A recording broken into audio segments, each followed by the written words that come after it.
Good morning, good afternoon, whatever it is, wherever you are. It's me again, Jen. Hello!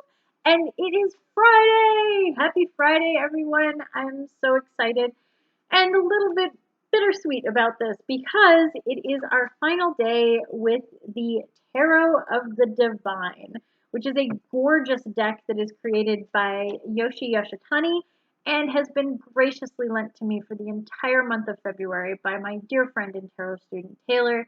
I am so grateful, grateful beyond words, truly.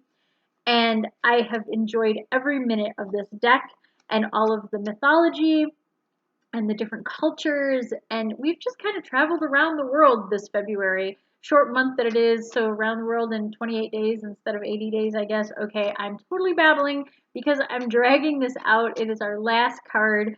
But without further ado, let's see what the Tarot of the Divine will leave us with and how we will end this beautiful month of February, this month of love and happiness and all of those things because, it is chocolate holiday month and all of those things. All right, this is probably the best card to end February with. And I'm not just saying that because this is my personal tarot card. I am deeply connected to the Queen of Cups card. That's probably more than you need to know about me, but this is fabulous. So, the Queen of Cups. I do not recognize this character, but I do recognize that she has a mermaid tail and her hair is very floaty as well. She definitely appears to be underwater. There's some coral and some seaweed and things like that around her.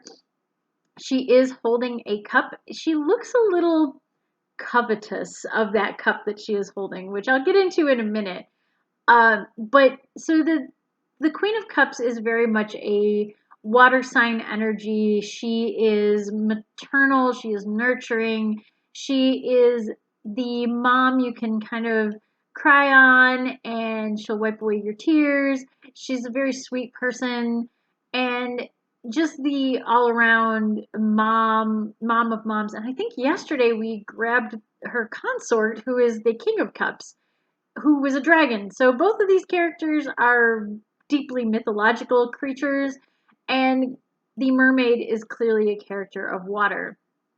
So getting to the covetous nature of this, and I don't know what character this is from mythology. I am going by the Queen of Cups and her kind of duality, much like all the court cards, there's a positive and a negative because, of course, people are like that. People are complicated and messy.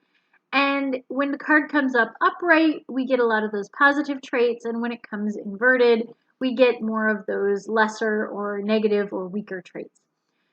The Queen of Cups obviously has a very feminine energy. Does not mean that it has to refer to a woman, but typically it does. Usually a woman over the age of 30 who is a mother or has very maternal instincts.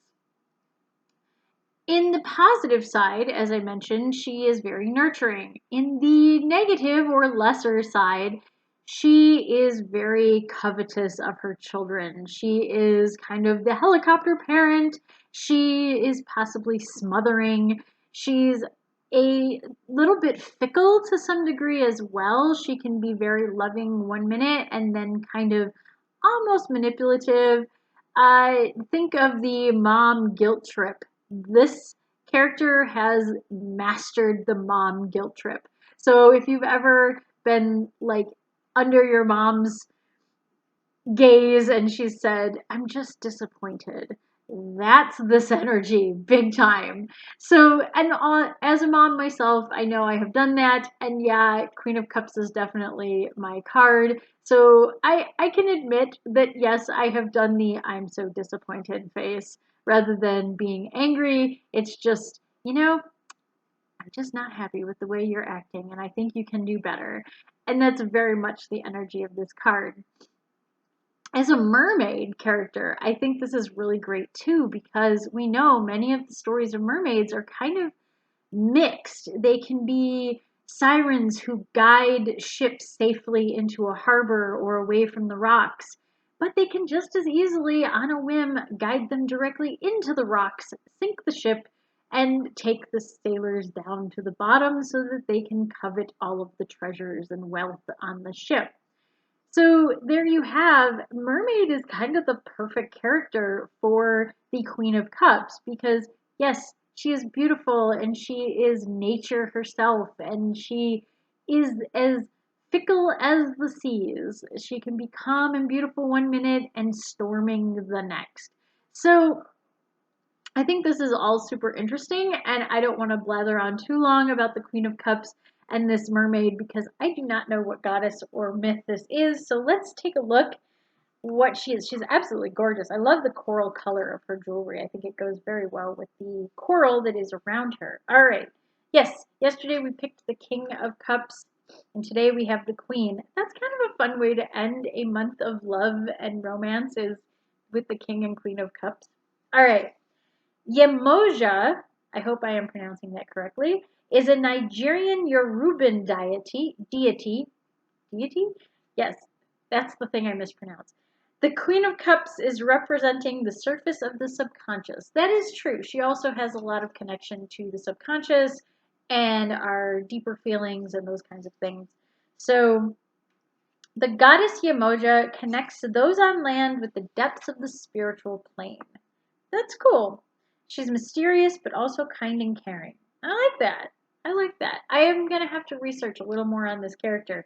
I did have at one point, if you go back and look, we talked about the goddess tarot, and I feel like I would like to do a little bit of a comparison to see how many of the goddess cards came up as deities in this deck and if they were equated to the same character and the same card.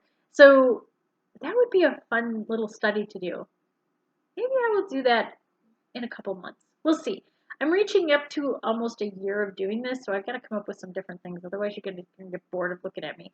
So, as for our final card for the month of February, I think this is beautiful. It is the Queen of Cups, and I'm not going to lie, I'm feeling pretty good about it being my card is the last one going out.